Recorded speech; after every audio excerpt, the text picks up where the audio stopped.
no matter what, is hard times make strong people, right? And great times make weak people. Right? Tony Robbins said that at the Business Mastery. And whenever you're saying about the grit, about strong, like if you've gone through hard times, you are more than likely going to be even more successful than the next door neighbor that only has gone through good times. Welcome to Spur Equity's Spur Your Wealth podcast, your ultimate guide to passive income through real estate investing. Join us as we together discover the secrets of building wealth one passive investment at a time. From expert insights to inspiring success stories, this podcast will inspire you and empower you to take control of your family's financial future so you can live life on your own terms.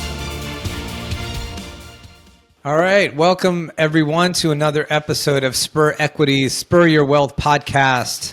We are your hosts today, Param Singh and Rav Singh from Spur Equity. On the Spur Your Wealth podcast, we aim to bring successful investors and experts on our podcast to share their story and secrets in investing so we can all stand to benefit from their experience. And so on today's episode, we're excited to have George Salas. George is the CEO and founder of real estate investment operations and consulting companies, Empress Capital and Creative STR Wealth. He's a sought-after serial entrepreneur, real estate investor, inspirational speaker, fund manager, elite short-term rental investing coach.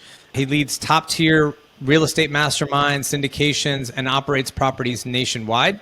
He's leveraged over 5 years of experience in real estate investing. George and his team create world-class vacation rental properties that offer a perfect blend of lifestyle, cash flow, and wealth creation for both active and passive investors. So really, really excited to have George on our podcast today. Welcome, George. Really happy to have you. Gentlemen, thank you so much. That was a fantastic introduction. Rav and Param, I appreciate you guys for doing that. So just happy to be here, man. Thank you for for the invite. There's some interesting things happening in the real estate and especially in the SDR space for us. So I'm glad to be here and be able to share some good nuggets and value to your audience. That's great. No, yeah, I think STR is a huge topic for our listeners. So I can't wait to kind of jump into the nitty gritty of short-term rental and Airbnb. So, but before we get there, you have an interesting story. So I want you to spend a couple minutes kind of just telling folks how you got it started, what's your background, how you got started in real estate investing, and kind of what brought you to where you are today.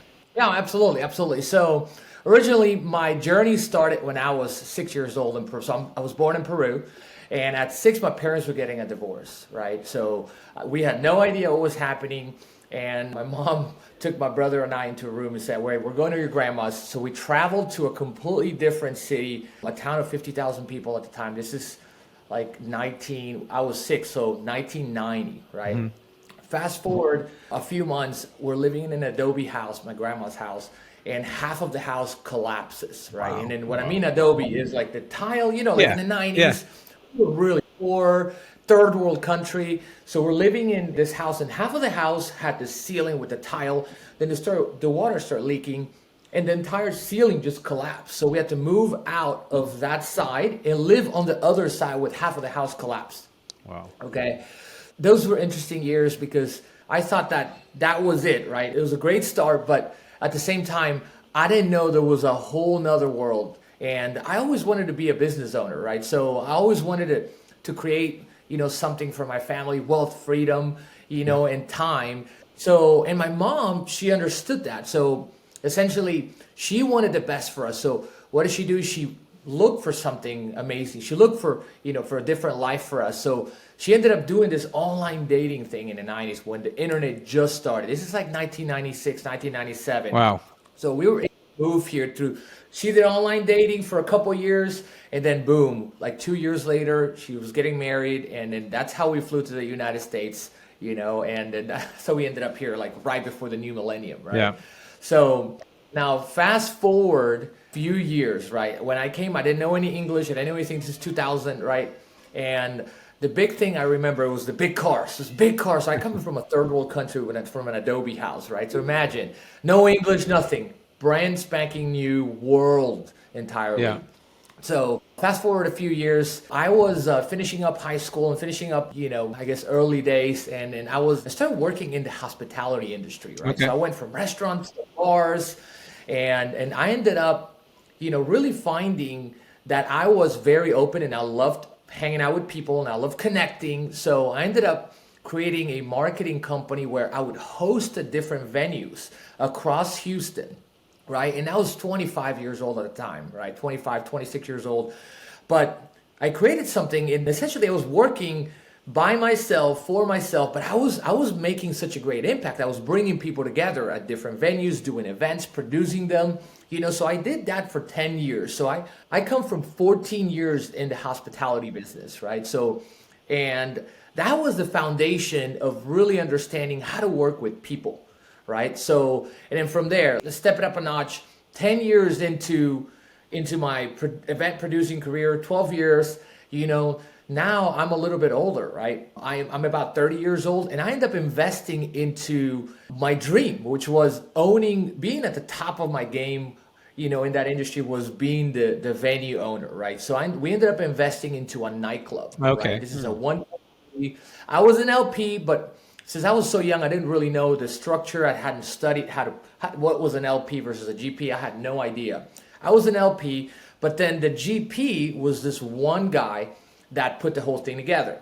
So I thought I was a real general partner making the decisions, but no, it was all him. Of course. So I ended up investing $410,000 into one construction of a venue. Wow. And it was a 10-year lease. And it took the guy about 1.5 to 2 years to really get the building off the ground with the permits and engineers and everything, right? I had never invested before. Worse, I had never built anything or done anything in real estate. So boom, we open up. This is 2016 February. Okay, we opened up in 2016 and over $1.3 million in debt, guys. And then guess what? Okay, business is good, but we're so in debt, there's no operational profits coming in. Okay, so I'm an LP here. I'm like, okay, when am I going to get my money back, right? Okay, at least I'm getting a little bit of money from providing my marketing services to my own venue. Fast forward about a year and a half later, we find out that this gentleman had not negotiated the additional months of free rent that we had taken in the extra and overage time that we had taken to build the venue. Then there is a lawsuit, right, to him and to the venue, and then the landlord ends up taking the keys to our entire venue. Wow. We lose a $1.3 million nightclub, and this is 2017 now. So they took everything. We lost everything. And a couple lessons from there, guys. One is never just go into a venture without really understanding, right? So education is how we're doing here, right? How you guys educate your investors, your clients, like that's a big thing. So educate yourself before you go into any venture. Number two is vet the operator, okay? Vet the GP and really understand, see his goals and what's his track record and his culture. If it matches and fits yours, then that might be a good idea. But go even deeper, right? Analyze the deal, really understand the specs, the risks of that deal, right? And then what are your chances of success? I didn't do any of that because I didn't know any better. I was so excited about investing and just being in that realm and being at the top of my game, right? We shut down in 2017 and I'm out of it. Like, I don't know what to do. I am broke as hell and I had to start over, right? I'm sitting in my apartment. I have nothing. I've built, I had saved a few $100,000 over a period of 7 years of being in this industry at the time. So I saved it from 7 years. And then now I have nothing. I have to start from zero. So I had to make a decision. I either stay where I'm at or I get up harder than I fell, right? So that's what I did. I made a decision I had a couple influences, right? One friend calls me one day, says, George, I need you to come to my flip. So that was the biggest influence. A friend out of Houston here, he's got his oil fund now. So that was the big, external spark. The next day I wake up and I'm like, I've got to do this, right? I cannot stay where I'm at. So that's how I started real estate. I made a decision. Then I started attending courses, networking events, seminars, the $197 seminars to really understand what this industry is about. that was the beginning of my career. Fast forward to the end of 2018, I already had 25 real estate deals under my belt. I had 10 Airbnbs by that time, 10 short-term rentals, but these were all leases. And that's how the whole thing started. I mean, today, just a quick 30-second, we've been able to achieve from there to now, like we've got a 7-figure business as a short-term rental operator, right? We've launched our fund.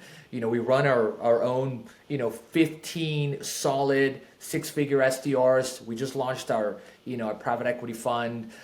We have clients that we're changing lives in this world. Yep. So, but that comes with a lot of effort and a lot of, just a lot of push, a lot of perseverance, right? So that's great. And I'm hanging out with guys like you guys. Yeah, that's great, man. So let me there was a lot, and so I think that from your story, we can really, really learn a lot. Like, one thing that you mentioned really is that, we, as an LP, right, getting as an LP, like investing in something, it feels good to find an opportunity to kind of invest in something. And typically people don't dive into the details, right, and really understand the opportunity, because at the end of the day, we invest in people, right? People invest in people, but we also, like, we have family, we have friends that invest with us, for example, and they're like, hey, whatever you're doing, we want to invest in it. We're like, no, wait, you have to understand the deal, because we're doing a lot of different things, a lot of different deals. Some deals have cash flow, some deals are new construction deals, and so you're not going to get paid until the very end, and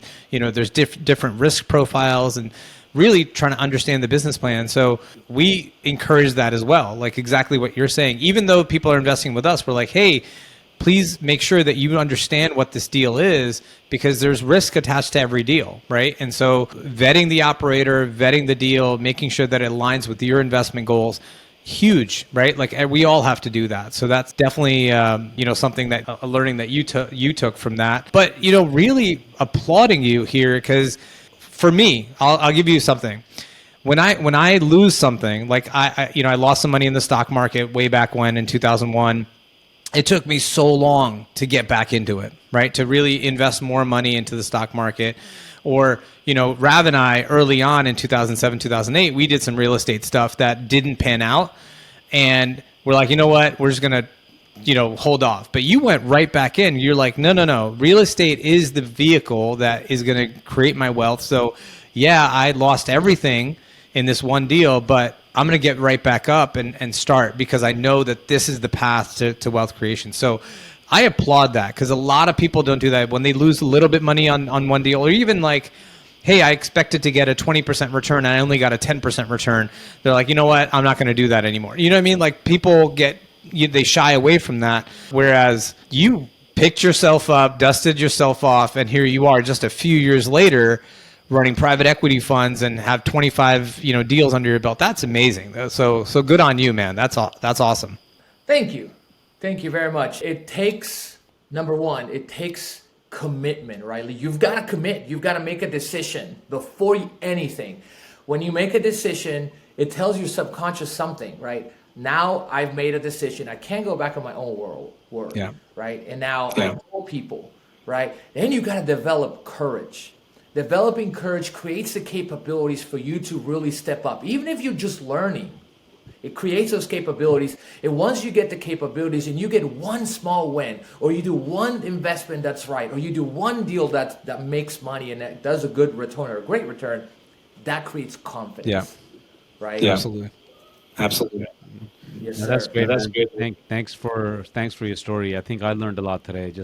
And we all go through struggles, right? And Param just said that some people just take a little longer time to bounce back, but kudos to you for doing that. As soon as you sort of have that life event, you just kind of went in a different direction. So tell us a little bit about that. How did you choose? I know you had a hospitality background, and you've had that experience for such a long time, but getting into the SDR business, tell us a little bit. We want to dive a little deeper into that. What does that mean for people who have no idea what SDR means, or even for people who have done one or two those investing? Tell us a little bit about that. What does your business plan look like? What does your world look like on that side?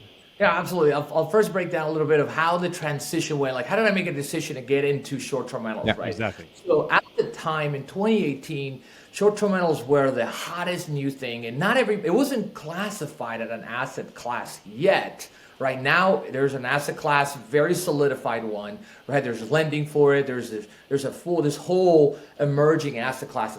But at the time, it wasn't. It was new. It was about 10 years old at the time, and in 5 years, really just being out there, marketed, right? So I was getting into real estate. This is the beginning of 2018. I have absolutely nothing. I am so broke, guys. I am living on like $2,000 a month. Okay, so. And that's hard, right? I mean, you can't live on that today, but 5 years ago was barely making it, right? I go into real estate, okay, and the courses, the masterminds, the networking events. The first thing I did was create value to the people that were on top of their industry. So I would go to these networking events and I would volunteer, right? So that the operators that ran these networking events, they were the guys that were doing 100 deals a year, or that had 100 holds. So I volunteer, and that's how I developed the relationships with all these guys. Today, they ask me to speak in their stages. They ask me to come hang out with them. We share masterminds together. Right? That was the beginning, right? But then I had to figure out, okay, was it enough going to seminars, listening to a few books, or going to some networking events? Now I've got to take action. So along with your learning, some people just get stuck, right? Whenever they make a decision, they go learn, and they have their analysis paralysis, and they never take action, right? So. Well, if you make a commitment and then you just keep making one small decision, right? One small decision at a time will create that. So I went, and my first deal was in February of 2018, guys. I made $46,000 in my first flip. I first started flipping because I thought that was the way to do real estate, right? I had read The Millionaire Real Estate Investor by Gary Keller, which was my big shift mindset book. Rich Dad, Poor Dad. Those two books right there got my mind going after I had the experience with my friend at his flip, and I had those breakthroughs, right? So then I started doing, my first 5 deals were flips. I went out and called my network and asked the people that I already knew from my industry, from the hospitality industry, and asked them, hey, are you doing real estate? Somebody's doing real estate. I was just so well connected. I still am, right? Twice as connected, but now it's smarter, right? So at the time, I was reaching out to the people that were on top of my old industry, making relationships with the top people in the real estate industry, and I was connecting the dots. Well, guess what? Some of the people that were in the hospitality also were real estate. So started doing deals with them. Yeah, right. Okay, they knew my perseverance and grit and hustle, right? So I started doing deals with them, but I was doing flips. So I would partner with a money guy, and I would partner with the contractor, a money guy, and I would be the deal structure, the acquisitions person, the one to put it together, So, but I started doing the flood properties, full entire rehabs with zero experience. Well, since I had a contractor as a partner in some of the deals, I thought I was good, but I was only good on a couple, right? So I lost on 2 deals when I first started, okay? And that was the biggest lesson. And I was doing so much work for $10,000, $15,000 a deal, right? Because then you divide $50,000 flip, that's your average 50 or 60,000, right? By 3, that's $10,000, $15,000, right? So I realized that I was doing too much work, working 18-hour days, and not really creating enough wealth, or that wasn't the dream I wanted to. And a lot of us do the same thing, right? So then I figured out what wholesaling was towards the middle of 2018. It's like, okay, wholesaling, this is really cool. Right. Now I don't have to get the property into contract. I don't have to come out of pocket the money that I really didn't have. So I would make some money on a flip, and I would flip it straight into another flip, right? And it was just a circle, right? It was just a circle going back every single time to being broke still. Sure. Realized wholesaling was it. I was like, I'm excited about wholesaling, guys. So my first month in wholesaling was July of 2018. I made $62,000, and I was like, man, this is awesome. I flipped that into 10 STR leases. Okay. Excellent. So 10 STR leases. So by August of 18, I already had 10 STR leases. Then I took the profits from there from August to December to put into another 10 STR leases by December 31st. And I also took a partner that brought in $10,000 and some furniture to put into furniture and an additional $10,000. So by that end of that year, I had already made my first year in real estate over $320,000 brought in as a business. So I had a decent business, right? Mm-hmm. But I was still living on $20,000 because I was flipping everything. And at first, sometimes you've got to make a sacrifice. Absolutely. So I did sacrifice.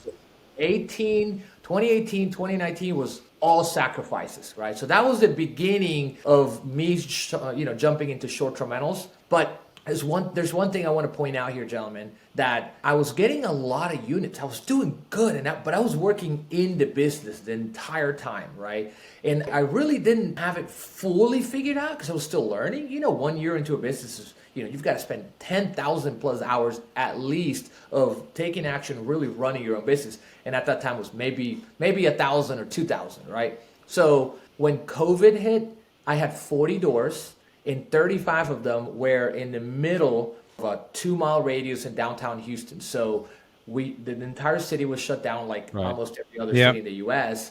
So I had another fallback right when COVID happened. Sure. Okay, so another punch in the face, but this time I took what I learned, right, and I immediately flipped a lot of my 35, 40 doors. I had 35 doors that were apartments, 1 and 2 bedrooms, and about 3 or 4 houses, right? My houses were working. They were making money, but the apartments were struggling on paying their own, just breaking even. So I was like, okay, well, without really digging deep, I'm a year and a half into this business. I had 40 doors. I was like, I need to go back and really figure out why these houses are performing better. Okay, so I did, and I started doing research, and I started actually learning and mastering how to create a market research plan. So I figured out that the niches are in the riches and the riches are in the niches. That's what I meant. The riches are in the niches. So I realized that the more niche I got, right, the more niche I created my property, which means the more fully amenitized, that's the end result, right? Yeah. The more different that I am, the more money you made, right? The price of the house didn't matter. The value didn't matter. The bedroom count, what mattered to a certain point, right? Because the smaller the house, you can't make as much money because each bedroom counts for $10,000 to $15,000, right? So I realized that there's a sweet spot in every single market. At the time, Houston's sweet spot was $300,000 to $400,000 properties. Now it's like more like 450, right? 450 to 500. And I started going for those types of properties. I realized that the sweet spot in Houston was fully amenitized properties with pools, hot tubs, et cetera, et cetera. Yep. Every market has their sweet spot. So that's how I dig deeper, and I really redesigned my business strategy after reading countless of books. And then the one that made the biggest difference, gents, was called Fix This Next by Mike McAllowicz. Okay, it allowed me to see what I needed to fix in my business, and that's when I made a transition into my first 7-figure year in 2021, and we've steadily kept That's up great. our revenue from there. And that's when I realized 3 years ago was when I had that aha moment, right? And it's been a climbing from there. Yeah. Every area of my life. Wow, that just one comment I want to make is that what I just got out of this whole thing is that success is simple, right? It's not simple, but it's easy. Meaning that you have to work a lot, you have to work hard, but not just hard, you have to work smart, right?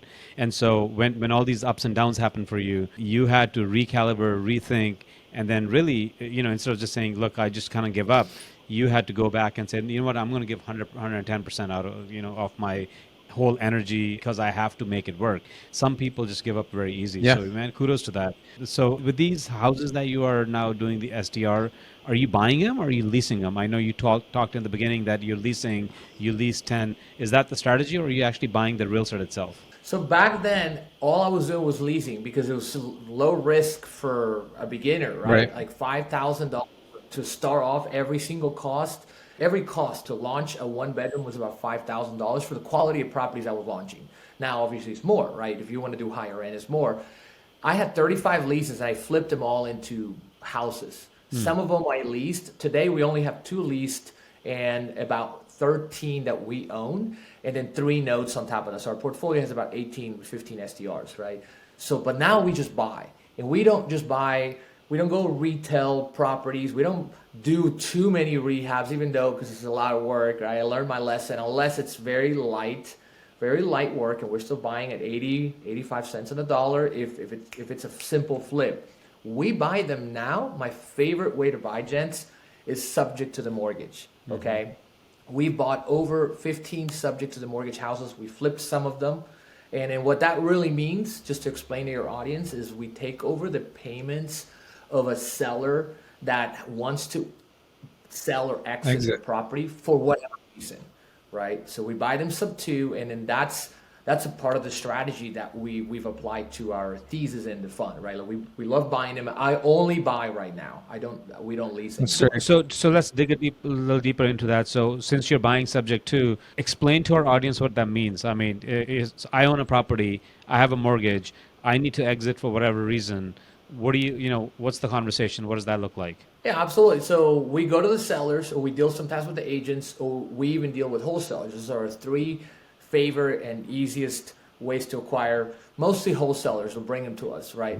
We essentially negotiate the deal to take over the payments in exchange of us either giving $5,000 to $10,000 to the seller, or taking the deed just and letting them walk away and cleaning their hands without doing any repairs, right? So we'll pick up the property, take over the deed while the mortgage stays in their name. And sometimes you ask yourself, why would someone want to do that, right? Yeah. Well, I mean, if someone doesn't have enough equity, if someone doesn't have enough money to fix their property, but they do have some equity, if someone is moving away, or they're traveling, or their husband, like recently we picked up a property, the husband died, right? And then unfortunately she couldn't afford it anymore, and then she wanted to get out of it, right? And then she was to move into something different.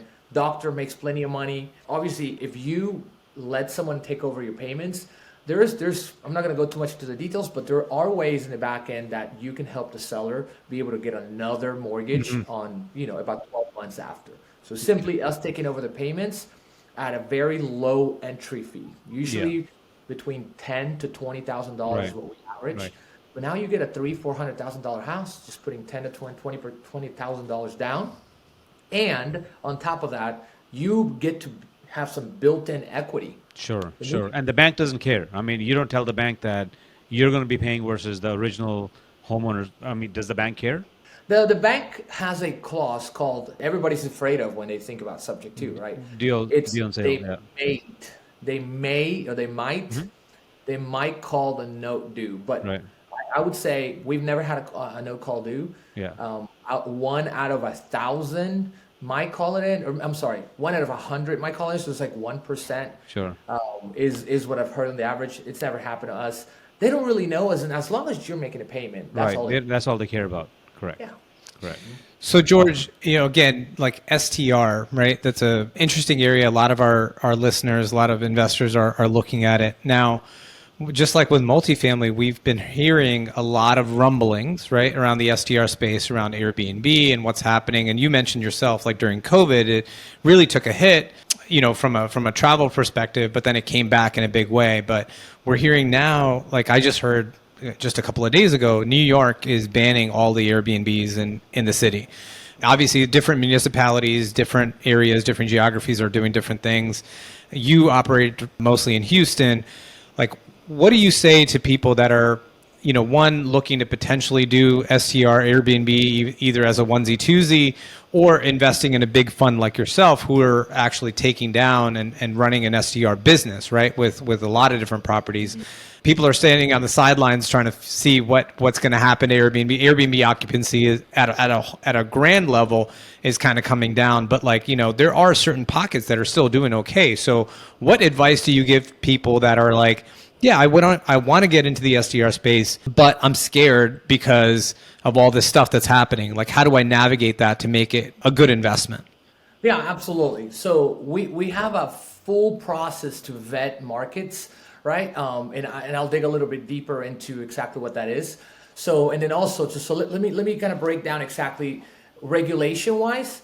We invest personally, my wife and I invest, and in the fund also, into markets that are already vetted, right? Meaning, let me give you an example. Galveston, Texas has had regulations gone for 40, 50, 60 years, well established. So if you think of the market from a high level perspective, STR industry, you break it down into 3 different sub-markets, right? Or 3 different areas. So you have your vacation rentals, your national vacation rental market, you have your regional drivable vacation rental market, which is also where people go vacation, but it's more of you can access it through car, right? Your national markets, you have to fly out. Examples: Hawaii, which got huge hits during the pandemic, right? Everything was closed.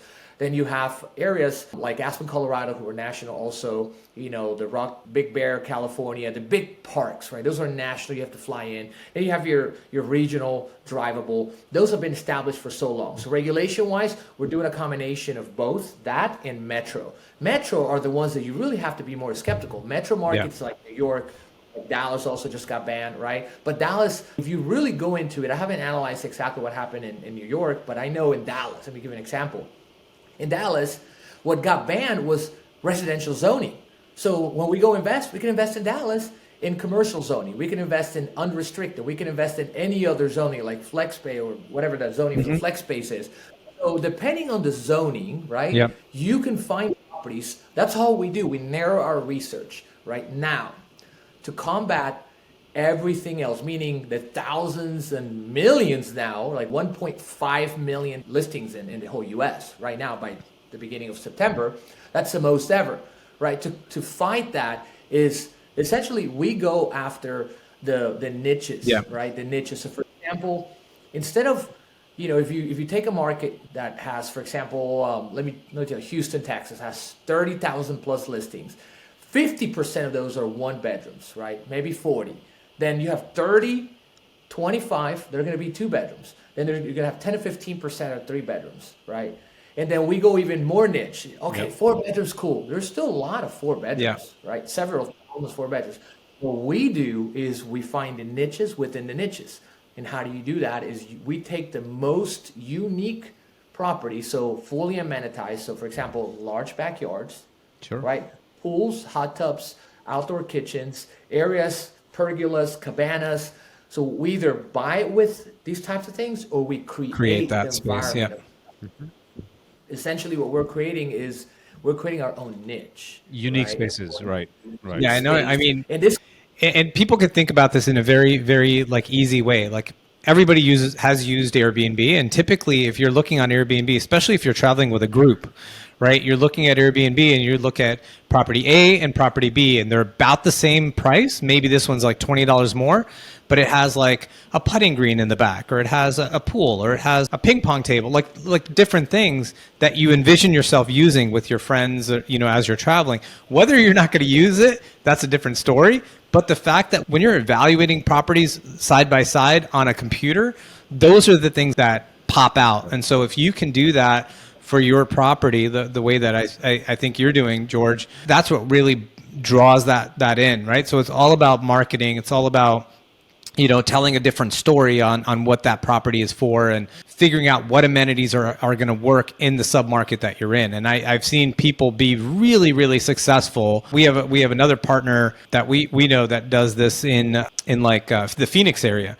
Same thing, right? They create this huge space, very nice amenitized space, and there's Airbnb is up and down the same street, but his are always occupied, right? For the same reason. So absolutely, those are some of the key things that and that's something that an individual can do, right? Like let's say I have 1 or 2 Airbnbs, like I can do the research and say, okay, what's going to work to basically bump my occupancy and combat some of the things that Airbnb overall is seeing on an occupancy level, as well as if I'm investing into an STR fund like yourself, for example, if they have a business plan that has that component in it, they're going to be successful, right? That's huge. I've seen that. So yeah, that resonates with me quite a bit.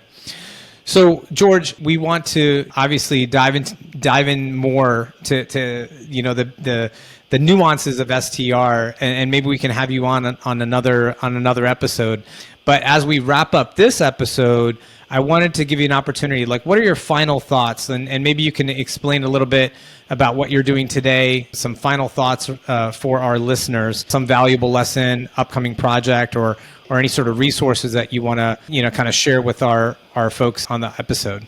Yeah, absolutely, guys. The big lesson, to just give an overall view of how to be successful with 1, 3, 5, 10, or 100 short-term vacation rentals, is to create, number one is to create the best possible product that you can.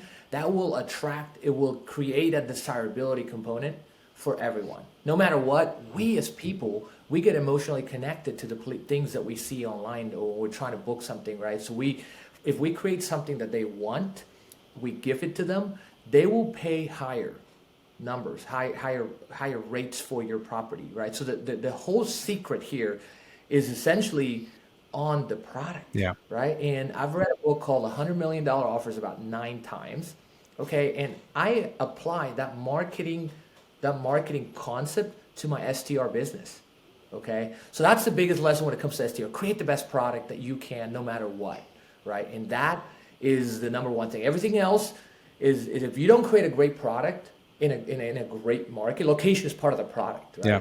In a great market, right? So if you don't create a good product, then people aren't going to come, or it's gonna be a budget. You're gonna compete. You're gonna compete on the way down, right? You're gonna compete for price, and that's not what you want to do. Right. So that's one. Number two is no matter if you're investing actively or passively, right? I'm going to share my core values, gentlemen, if that's okay. Absolutely. Right? The 3 core values for me that have really taken us to where we are, and we're just getting started for us, right?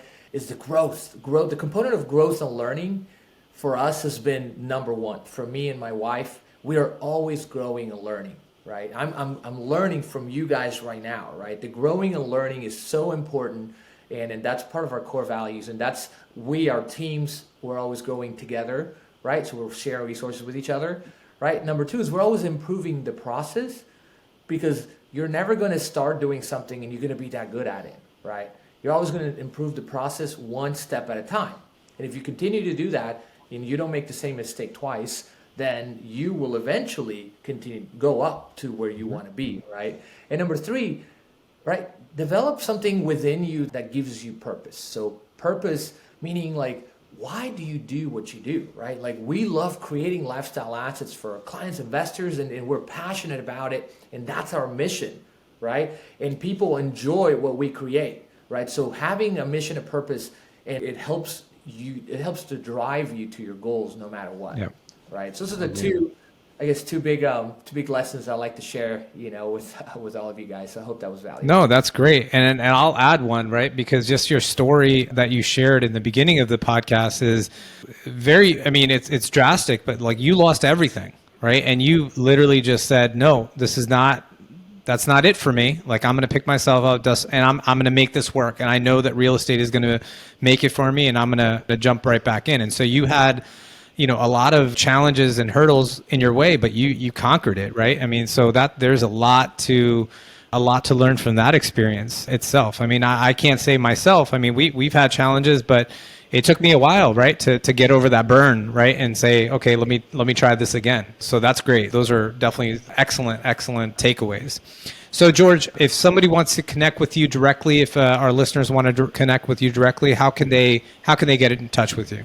Absolutely. My personal website is georgesalas360.com, and I've got, ways to connect there, my social medias, so I'll be happy to connect there. So absolutely. And I want to end up with one small quote for you, gentlemen. Sure. Is that no matter what, to what you said, I want to piggyback on what you said, no matter what, is hard times make strong people, right? And great times make weak people, right? Tony Robbins said that at the Business Mastery. And whenever you're saying about the grit, about strong, like, if you've gone through hard times, you are more than likely going to be even more successful than the next door neighbor that only has gone through good times. Yeah, absolutely. No, that's great.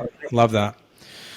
Well, great. Thank you again, George, for sharing your story. Truly inspiring, really, what you've done. And hopefully we can have you back on another episode, and we can dive into a little bit more about, I know you're getting ready to launch your fund right now. And so maybe we can have you back and you can share some of the stories on where you're headed and where the fund is headed once you're deploying that. So thank you again for being on. Thank you, gentlemen. Yeah, and for our listeners, thank you for tuning in onto this episode of the Spur Your Wealth podcast. Again, we are Param Singh and Rav Singh from Spur Equity. Remember that your journey for financial freedom begins with knowledge and action, where knowledge is power, but action is superpower. So until next time, happy investing. Thank you for joining us on this episode of Spur Your Wealth podcast. We hope you enjoyed the valuable insights and inspiration. Don't forget to subscribe to our podcast and stay updated on future episodes filled with actionable tips and strategies. If you want more information about our investment projects, visit us at SpurEquity.com. If you have an inspiring story to share and would like to be a guest on our podcast, email us at podcast@SpurEquity.com. Until next time, happy investing.